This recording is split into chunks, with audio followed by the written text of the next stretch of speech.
जय माता रानी दोस्तों, मैं सीमा आप सभी का स्वागत करती हूँ आपके अपने चैनल राधा कृष्ण ऑफिशियल में। उम्मीद करती हूँ आप लोग बहुत ही अच्छे होंगे। तो ये बताने के लिए कमेंट बॉक्स में जय माता दी जरूर लिखिएगा। तो चलिए दोस्तों, आज हम इस वीडियो में जानेंगे चैत मास के शुक्ल पक्ष में पड़ने वाली कामदा एकादशी के बारे में कि साल 2025 में कामदा एकादशी का व्रत कब किया जाएगा, एकादशी के दिन के नियम विधि क्या है, पारण का शुभ मुहूर्त क्या होगा, एकादशी तिथि कब से शुरू हो रही है, कब समाप्त हो रही है और पहली बार क्या हम इस व्रत को उठा सकते हैं। तो इसी प्रकार के बहुत सारी महत्वपूर्ण बातें आज हम इस वीडियो में जानेंगे। तो आप लोग वीडियो के लास्ट तक बने रहिएगा। आप लोगों को कामदा एकादशी से संबंधित सभी महत्वपूर्ण बातें जानने को मिलेगा।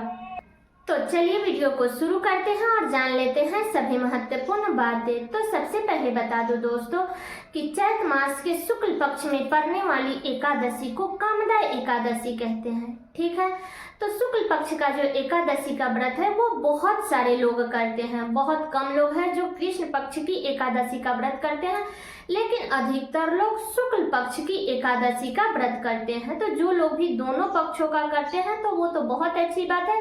बाकी बहुत सारे लोग हैं जो सिर्फ शुक्ल पक्ष का करते हैं। बता दूं कि एकादशी का जो व्रत है ना, तो एकादशी का व्रत करने से जो भी व्रती है ना, एक तो उसके सभी मनोकामनाएं पूर्ण होती है और अंत में उसे वैकुंठ की प्राप्ति होती है। बता दूं कि एकादशी का व्रत हम हर किसी के लिए रखते हैं, लेकिन एकादशी का जो व्रत है वो हम अपने लिए खुद के लिए रखते हैं। ठीक है, तो बता दो दोस्तों कि एकादशी का व्रत हर कोई रखता है। ऐसे ज्यादातर मतलब ये नहीं है कि बुजुर्ग लोग रखेंगे, जवान लोग रखेंगे, युवा लोग रखेंगे, ऐसा कुछ भी नहीं है। जिसका जैसा समर्थ रहता है, जैसा शारीरिक क्षमता रहता है, वैसा ही व्रत रखता है। लेकिन जिनके भी बच्चे छोटे हैं, क्योंकि एकादशी के व्रत का बहुत अधिक नियम धर्म होता है, इसलिए जिनके भी बच्चे छोटे हैं तो वो लोग एकादशी का व्रत नहीं करते हैं। ज्यादातर मतलब कि बच्चे लोग जब बड़े हो जाते हैं तब लोग एकादशी का व्रत करते हैं। ऐसे तो बहुत सारे लोग, बहुत सारे घरों में मैं देखी हूँ कि सभी लोग एकादशी का व्रत करते हैं, बुजुर्ग हो, बच्चे हो।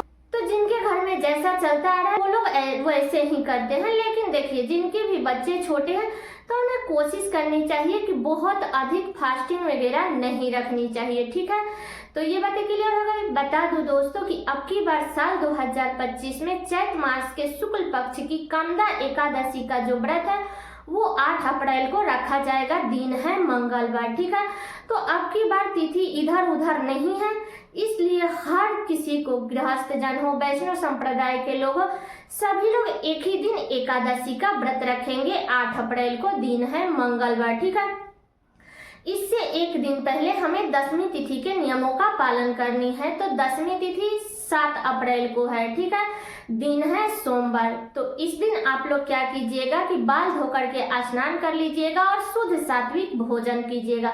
लहसुन, प्याज, मसूर के दाल, मूली, गाजर, टमाटर, चावल, ये सब चीजें नहीं खानी है।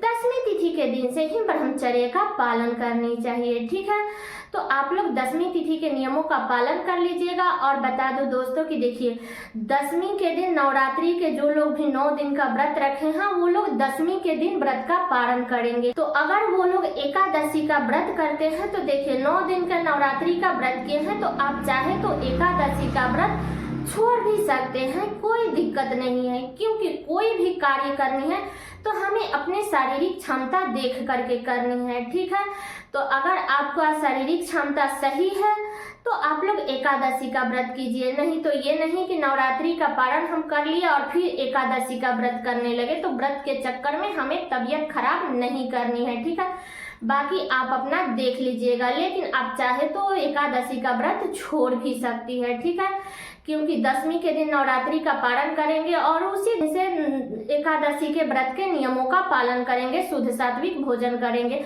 तो बता दो कि एकादशी के व्रत में दसवीं के दिन घी में बना हुआ हमें भोजन करनी चाहिए। दसवीं के दिन चावल नहीं खानी चाहिए, रोटी खानी चाहिए। लौकी की सब्जी, आलू की सब्जी, केला की सब्जी, यही सब सब्जी खाई जाती है सेंधा नमक में बना हुआ, घी में बना हुआ। ठीक है, तो दशमी के दिन यही सब चीजें हमें खानी है, शुद्ध सात्विक खानी है। इसके बाद हमें अगले दिन 8 अप्रैल को व्रत रखनी है। तो व्रत के दिन भी आप लोग सुबह में उठ जाइएगा, उठ करके अपने नित्य कर्मों से नियमित होकर के स्नान कर लीजिएगा। और बता दूं दोस्तों कि एकादशी के व्रत में मैं पहले ही बताई थी कि नियम धर्म का बहुत अधिक ध्यान रखना पड़ता है, ठीक है। तो आप लोग एकादशी के व्रत में जूठा ब्रश से ब्रश मत कीजिएगा। दशमी के दिन भी दातुन से मुख धोइएगा, एकादशी के दिन भी दातुन से मुख धोइएगा और द्वादशी के दिन भी आप लोग दातुन से ही मुख धोइएगा, ठीक है। तो एकादशी के दिन आप लोग सुबह में उठ जाइएगा, उठ करके अपने घर की अच्छे से साफ सफाई करके इसके बाद में आप लोग स्नान कर लीजिएगा। स्नान करने के बाद में साफ स्वच्छ वस्त्र धारण कर लीजिएगा। इसके बाद आप लोग विष्णु भगवान की पूजा विधि विधान से कर लीजिएगा, क्योंकि एकादशी के व्रत में विष्णु भगवान की पूजा की जाती है, माता लक्ष्मी की पूजा की जाती है। तो आप लोग कर लीजिएगा, ठीक है। और सुबह में पूजा करके अपने व्रत का संकल्प ले लीजिएगा। इसके बाद सारे दिन हमें उपवास रहनी है, ठीक है। दोपहर में आप लोग एक बार फलाहार कर सकते हैं, क्योंकि एकादशी के व्रत में फलाहार किया जाता है, निर्जला एकादशी में फलाहार नहीं किया जाता है, ठीक है। तो आप लोग साबूदाना, शकरकंद, फल फ्रूट मतलब कि खा सकते हैं। अन्न नहीं खाना है, नमक नहीं खाना है, सिर्फ आपको फलाहार करनी है, ठीक है। एकादशी के व्रत में हमें सोना नहीं चाहिए, जितना हो सके उतना जागरण करनी चाहिए। तो आप लोग जागरण कर लीजिएगा।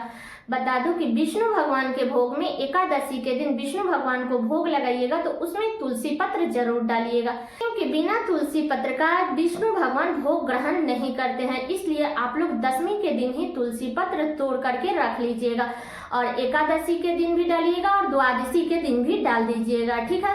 तो ये बातें क्लियर हो गई। बता दो दोस्तों कि एकादशी के दिन तुलसी माता में आप लोग जल मत डालिएगा, अलग से धूप दीप दिखा करके आप लोग पूजा पाठ कर लीजिएगा, क्योंकि तुलसी माता भी विष्णु भगवान के लिए व्रत रखती है। इसलिए आपको एकादशी के दिन तुलसी माता में जल नहीं डालनी चाहिए, ठीक है। तो ये भी बातें क्लियर हो गई। एकादशी के दिन हमें किसी की भी निंदा चुगली, किसी का अपमान नहीं करनी चाहिए। एकादशी के दिन भगवान को अन्न का भोग नहीं लगानी चाहिए, चाहे वो अक्षत के रूप में भी आपको पूजा में प्रयोग नहीं करनी चाहिए, ठीक है। फल फ्रूट का भोग लगा दीजिएगा, विधि विधान से पूजा कर लीजिएगा, ठीक है। बहुत सारे लोग हैं जो एकादशी के दिन दान भी करते हैं, क्योंकि जो भी भिखू भिखारी दरवाजे पे आते हैं तो उन्हें लोग दान दक्षिणा देते हैं और देना भी चाहिए, क्योंकि कोई भी हम व्रत त्योहार करते हैं ना तो हमें दान जरूर करनी चाहिए। तो आप लोग दान जरूर कर दीजिएगा। बता दूं कि एकादशी के दिन अगर आप लोग दान कर रही हैं तो गर्मी का मौसम है, जल का दान कीजिए, मटके का दान कीजिए, या आप लोग चप्पल का दान कीजिए, वस्त्र का दान कीजिए, फल फ्रूट का दान कीजिए, लेकिन आप लोग अन्न का दान एकादशी के दिन मत कीजिएगा। इस बात का ध्यान रखिएगा, ठीक है। तो ये हो गया एकादशी के नियम।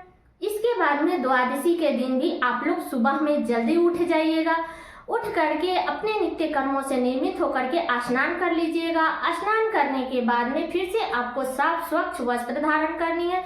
इसके बाद विष्णु भगवान की पूजा फिर आपको द्वादशी के दिन करनी है, ठीक है। तो बता दो दोस्तों कि अगर आपका भोजन बन गया है तो उसी भोजन में से आप लोग भगवान को भोग लगा दीजिएगा। नहीं बना है तो फल फ्रूट ड्राई फ्रूट इसका भी आप लोग भोग लगा सकते हैं, ठीक है। तो लगा दीजिएगा। इसके बाद में आपको व्रत का पारण करनी है। तो बता दूं कि व्रत के पारण करने से पहले आपको कुछ ना कुछ दान कर देनी चाहिए, क्योंकि सब व्रत हम सबके लिए करते हैं, लेकिन एकादशी का जो व्रत है वो हम अपने लिए करते हैं। इसलिए एकादशी के व्रत में दान जरूर करनी चाहिए और दान करने के बाद ही हमें व्रत का पारण करनी चाहिए। तो इस बात का ध्यान रखिएगा, ठीक है। तो आप लोग क्या कीजिएगा कि पहले दान कर लीजिएगा। द्वादशी के दिन आप लोग अन्न का दान कर सकती हैं। द्वादशी के दिन भी शुद्ध सात्विक भोजन करनी है। द्वादशी के दिन भी घी में बना हुआ, सेंधा नमक में बना हुआ हमें भोजन करनी है। द्वादशी के दिन आप लोग चावल खा सकते हैं। बहुत सारे लोग बोलते हैं कि द्वादशी के दिन चावल नहीं खाया जाता है, तो ऐसी कोई बात नहीं है। आप लोग द्वादशी के दिन चावल खा सकते हैं। बहुत सारे जगहों पे द्वादशी के दिन एक ही समय भोजन किया जाता है। बता दूं कि ऐसा कुछ भी नहीं है। द्वादशी के दिन आप लोग जितना बार चाहे उतना बार खा सकते हैं, लेकिन हमारे यहाँ दशमी के दिन, एकादशी के दिन और द्वादशी के दिन रात्रि में उपवास रखा जाता है। सूर्यास्त होने से पहले खाना खा लेते हैं, लेकिन सूर्यास्त होने के बाद लोग कुछ भी मुख में नहीं डालते हैं। ठीक है, मान लीजिए अगर आपका स्वास्थ्य सही नहीं है तो आप लोग फल फ्रूट ले सकते हैं, लेकिन अन्न नहीं खाते हैं। ठीक है, तो इस बात का ध्यान रखिएगा। ठीक है, तो ये सारी बातें क्लियर हो गई। और दोस्तों, आप लोगों से एक छोटा सा रिक्वेस्ट है कि अगर आप लोग चैनल पे नए आए हैं तो चैनल को सब्सक्राइब और वीडियो को लाइक जरूर कर दीजिएगा। अब चलिए जान लेते हैं कि एकादशी तिथि कब से शुरू हो रही है और कब समाप्त हो रही है और पारण का शुभ मुहूर्त क्या रहेगा। तो बता दूं कि एकादशी तिथि शुरू होगा 7 अप्रैल को, दिन है सोमवार, रात में 8:01 पर एकादशी तिथि शुरू हो जाएगा और एकादशी तिथि समाप्त होगा 8 अप्रैल को, दिन है मंगलवार, रात में 9:12 पर एकादशी तिथि समाप्त हो जाएगा। ठीक है, तो एकादशी का जो व्रत है वो अब की बार साल 2025 में कामदा एकादशी का व्रत सिर्फ 8 अप्रैल दिन मंगलवार को ही रखा जाएगा। ठीक है, तो सभी संप्रदाय के लोग एक ही दिन व्रत रखेंगे 8 अप्रैल को। ठीक है, अब चलिए पारण का शुभ मुहूर्त जान लेते हैं। तो पारण का जो शुभ मुहूर्त रहेगा वो 9 अप्रैल को सुबह में 6:15 से लेकर के और सुबह में 9:35 तक रहेगा। ठीक है, तो इसी शुभ मुहूर्त में आप लोग व्रत का पारण कर लीजिएगा। भोजन बन गया है तो भोजन करके कीजिए, नहीं बना है तो आप लोग तुलसी पत्र और गंगाजल मुख में डाल करके आप लोग व्रत का पारण कर सकते हैं। ठीक है, बता दो दोस्तों कि जिनको भी अब की बार पहली बार व्रत उठाना है तो वो लोग व्रत नहीं उठाएंगे, क्योंकि एकादशी का जो व्रत है ना वो 2 ही एकादशी से उठाया जाता है, देव उठनी एकादशी से और निर्जला एकादशी से। बाकी आप लोग जो भी व्रत उठाना चाहते हैं आप लोग उठा सकते हैं, लेकिन एकादशी का व्रत इस व्रत से मत उठाइएगा, आप लोग निर्जला एकादशी से उठाइएगा। ठीक है, तो सारी बातें क्लियर हो गई। उम्मीद करती हूँ कि आप लोगों के लिए वीडियो बहुत ही उपयोगी होगा। तो ये वीडियो मेरा यहीं तक का था। कैसा लगा ये वीडियो आप लोग कमेंट करके जरूर बताइएगा। चैनल पे नए आए हैं तो सब्सक्राइब कर दीजिएगा, वीडियो को लाइक कर दीजिएगा और वीडियो को शेयर कर दीजिएगा, ताकि हर किसी को कामदा एकादशी से संबंधित सभी महत्वपूर्ण बातें जानने को मिल सके।